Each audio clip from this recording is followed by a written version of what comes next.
అదే RTV app వార్తల్ని క్షణాల్లో చదివే అవకాశం ఉంటుంది. ఒక న్యూస్ పేపర్, ఒక టెలివిజన్ ఛానల్ మీ చేతుల్లో ఎప్పుడూ ఉంటాయి.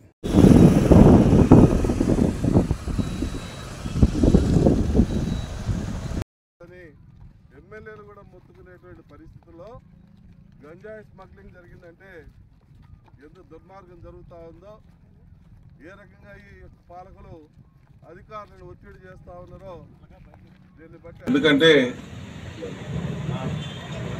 ఈ రాష్ట్రంలో ఏ వ్యవస్థ పట్ల కానీ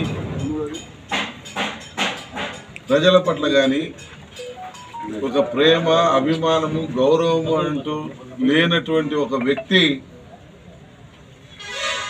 మా పొదిలి పర్యటనకు వస్తూ ఉన్నారని చెప్పి హంగామా చేసుకుంటా ఉన్నారు ప్రతిపక్ష పార్టీ వాళ్ళు. ఏం ముఖం పెట్టుకొని వస్తూ ఉన్నారో నాకైతే అర్థం కావట్లేదు. ఈ ప్రాంతానికి మీరు ఏం ఉద్ధరించారని వస్తా ఉన్నారు. అమరావతి రైతుల యొక్క భార్యల్ని వేసేయాలనంటే మనమందరం కూడా రైతులమే. మరి మన భార్యలు కూడా వేసేలా, మీ భార్యలు కూడా వేసేలా అంటే వేశ్యలు అని సంబోధించినటువంటి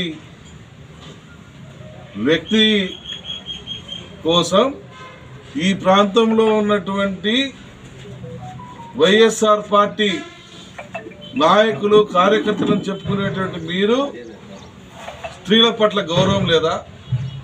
స్త్రీల పట్ల మర్యాదగా ప్రవర్తించడం తెలియదా? ఒక అమర్యాదస్తుడి పార్టీలో ఉండి మన స్త్రీలను కూడా అవమానపరిస్తే మనం భరిద్దామా? వెలుగొండ ప్రాజెక్టుకి ఏం పోడ్చినారని మీరు ఈ పొదిలి వస్తున్నాం? ఏమన్నా పొదిలి మండలాన్ని వెలుగొండ ఆయకట్లో చేర్చినందుకు వస్తున్నావా? లేదంటే పొదిలి మండలానికి సస్యసేవనం చేస్తున్నందుకు వస్తా ఉన్నావా? లేదంటే వెలుగొండ పూర్తి చేసినానని వీళ్ళందరి చెవులో పూలు పెట్టిపోయినందుకు వస్తున్నావా? దేనికి వస్తున్నావు? ఇంకా 4,000 కోట్ల రూపాయలు కావాలా? ఇంకా 2-3 సంవత్సరాల పని ఉంది.